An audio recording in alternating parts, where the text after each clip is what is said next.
ಎಲ್ರಿಗೂ ನಮಸ್ಕಾರ. ಗಣಿಕಾ ಕಿಚನ್ ಲಾಗ್ಗೆ ಸ್ವಾಗತ.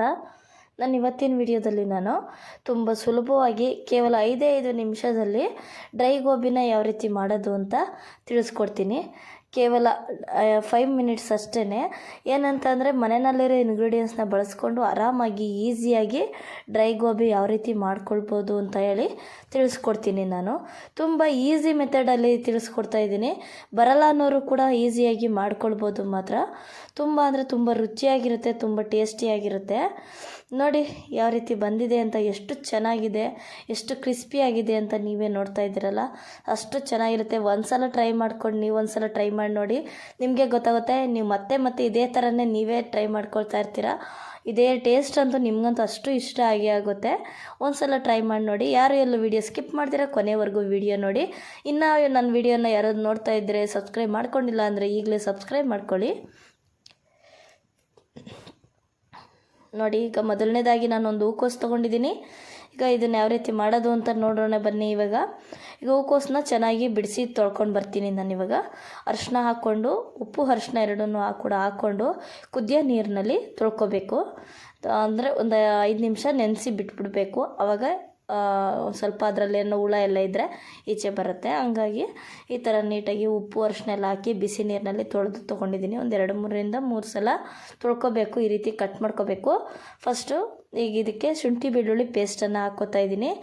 ನಾನು ಮನೆಯಲ್ಲಿರೋದನ್ನೇ ಹಾಕ್ಕೊಳ್ತಾ ಇರೋದು. ರೆಡಿ ಮಾಡ್ಕೊಂಡಿದ್ದೀನಿ. ಗರಂ ಮಸಾಲ ಇವಾಗ ಇದಕ್ಕೆ ಒಂದು ಸ್ಪೂನಷ್ಟು ಅಚ್ಕಾರದ ಪುಡಿ ಸೇರಿಸ್ಕೊತಾ ಇದ್ದೀನಿ. ಇದಕ್ಕಿವಾಗ ನೆಕ್ಸ್ಟು ಧನಿಯಾ ಪೌಡರ್ನ ಸೇರಿಸ್ಕೊತಾ ಇದ್ದೀನಿ. ನೋಡಿ, 1 ಸ್ಪೂನಷ್ಟು ಸ್ವಲ್ಪ ಅರಿಶಿನ ಸೇರಿಸ್ಕೊತಾ ಇದ್ದೀನಿ ನಾನು. ಒಂದು ಅರ್ಧ ಸ್ಪೂನಷ್ಟು ಸ್ವಲ್ಪ ಉಪ್ಪು, ರುಚಿಗೆ ತಕ್ಕಷ್ಟು ಉಪ್ಪು, ಉಪ್ಪು ಕೂಡ ಅಷ್ಟೇ. ಇದು ಸ್ವಲ್ಪ ಒಂದು 3-4 ಸ್ಪೂನಷ್ಟು ಕಾರ್ನ್ಫ್ಲವರ್ ಸೇರಿಸ್ಕೊತಾ ಇದ್ದೀನಿ. ಇನ್ನು ಇದ್ರ ಜೊತೆಗೆ ನೀವು ಬೇಕು ಅಂದರೆ ಮೈದಾನು ಕೂಡ ಸೇರಿಸ್ಕೊಳ್ಬೋದು. ನಾನು ಕಾರ್ನ್ಫ್ಲವರ್ನೇ ಸೇರಿಸ್ಕೊಂಡಿದ್ದೀನಿ. ಇದು ಚೆನ್ನಾಗಿ ಮಿಕ್ಸ್ ಮಾಡಿಕೊಂಡು ಕಲಿಸ್ಕೊಳ್ಬೇಕು. ಈ ಹದವಾಗಿ ಕಲಿಸ್ಕೊಳ್ಬೇಕು. ನೋಡ್ತಾ ಇದ್ರಲ್ಲ, ಇಷ್ಟು ಹದ ಇರಬೇಕು. ಇವಾಗ ತೊಳೆದಿರೋ ಕಾರ್ನ್ಫ್ಲವರ್ನೆಲ್ಲ ಇದರೊಳಗಡೆ, ಹೂಕೋಸನ್ನೆಲ್ಲ ಇದರೊಳಗಡೆ ಹಾಕ್ಕೊಳ್ಬೇಕು. ನೀಟಾಗಿ ಚೆನ್ನಾಗಿ ಮಿಕ್ಸ್ ಮಾಡಬೇಕು. ಉಪ್ಪು ಖಾರ ಎಲ್ಲ ಕಡೆ ಅಂಟೋ ಹಾಗೆ ಚೆನ್ನಾಗಿ ಮಿಕ್ಸ್ ಮಾಡ್ಕೊಳ್ಬೇಕು. ನೋಡಿ, ಈ ಹದವಾಗಿ ಮಿಕ್ಸ್ ಮಾಡ್ಕೊಳ್ಬೇಕು. ಮಿಕ್ಸ್ ಮಾಡಿಕೊಂಡು ಒಂದು 2-3 ನಿಮಿಷ, ಒಂದು 5 ನಿಮಿಷ ತಟ್ಟೆ ಮುಚ್ಚಿ ಇಡಬೇಕು. ಈಗ ಈ ಥರ ಕರೆಕ್ಟಾಗಿ ನೆಂದಿದೆ. ಅಷ್ಟರಲ್ಲಿ ಎಣ್ಣೆನ ಕಾಯಕ್ಕೆ ಇಟ್ಕೊಂಡಿದ್ದೀನಿ. ಎಣ್ಣೆ ಚೆನ್ನಾಗಿ ಕಾದ ಮೇಲೆ ಈಗ ನೆನೆಸಿಟ್ಟಿರೋ ಕಾರ್ನ್ಫ್ಲವರ್ ಅಂದರೆ ಡ್ರೈ ಗೋಬಿನ ಎಣ್ಣೆನಲ್ಲಿ ಹಾಕ್ಕೊಂಡು ಒಂದೊಂದಾಗಿ ಬಿಟ್ಕೊಂಡು ಎಣ್ಣೆ ಒಳಗಡೆ ಒಂದೊಂದಾಗಿ ಹಾಕ್ಕೊಳ್ಬೇಕು. ಅಂದರೆ ಯಾವುದೇ ರೀತಿಯಾಗಿ ಏನೋ ಈಗೆಲ್ಲ ಹಾಕಿರ್ತೀವಲ್ಲ ಮಸಾಲೆ ಎಲ್ಲ ಏನು ಕದ್ರಕೊಳ್ಳಲ್ಲ, ಏನೂ ಆಗಲ್ಲ.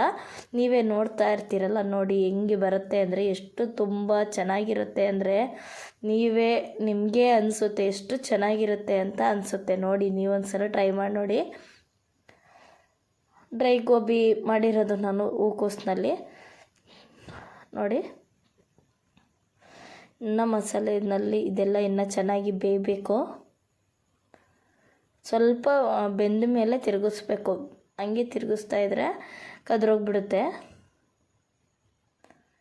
ಹಾಗಾಗಿ ಹೇಳ್ತಾ ಇದ್ದೀನಿ. ನೋಡಿ, ಈಗ ಈ ಥರ ಚೆನ್ನಾಗಿ ಡ್ರೈ ಆಗಬೇಕು. ಚೆನ್ನಾಗಿ ಫ್ರೈ ಆದರೆ ಚೆನ್ನಾಗಿರುತ್ತೆ. ಎಣ್ಣೆನೆಲ್ಲ ಒಂದು ಸ್ವಲ್ಪ ಡ್ರೈ ಮಾಡ್ಕೊಂಡು ಹಾಕ್ಕೋಬೇಕು. ಸ್ವಲ್ಪ ಚೆನ್ನಾಗಿ ಸೋರಿಸ್ಕೊಳ್ಬೇಕು. ಈಗ ಇಷ್ಟು ಕರೆಕ್ಟಾಗಿ ಹದವಾಗಿ ಬೆಂದರೆ ಸಾಕು, ಆಗುತ್ತೆ. ತುಂಬ ಚೆನ್ನಾಗಿರುತ್ತೆ, ಟೇಸ್ಟಿಯಾಗಿರುತ್ತೆ. ಮಕ್ಕಳಿಂದ ದೊಡ್ಡವ್ರಿಗೂ ಇಷ್ಟಪಟ್ಟು ತಿಂತಾರೆ. ನೀವು ಒಂದು ಸಲ ಮಾಡ್ಕೊಳ್ಳಿ ಮನೆಯಲ್ಲೇ. ನೀವು ಈ ಥರ ಒಂದು ಸಲ ಟ್ರೈ ಮಾಡಿ ನೋಡಿ. ಎಲ್ಲ ಥರ ಟೇಸ್ಟು ಕೂಡ ಟ್ರೈ ಮಾಡಿರ್ತೀರ, ಎಲ್ಲ ಥರ ನೋಡಿರ್ತೀರ. ಈ ಥರ ಒಂದು ಸಲ ಟೇಸ್ಟ್ ಮಾಡಿ ನೋಡಿ, ನಿಮಗೆ ಗೊತ್ತಾಗುತ್ತೆ.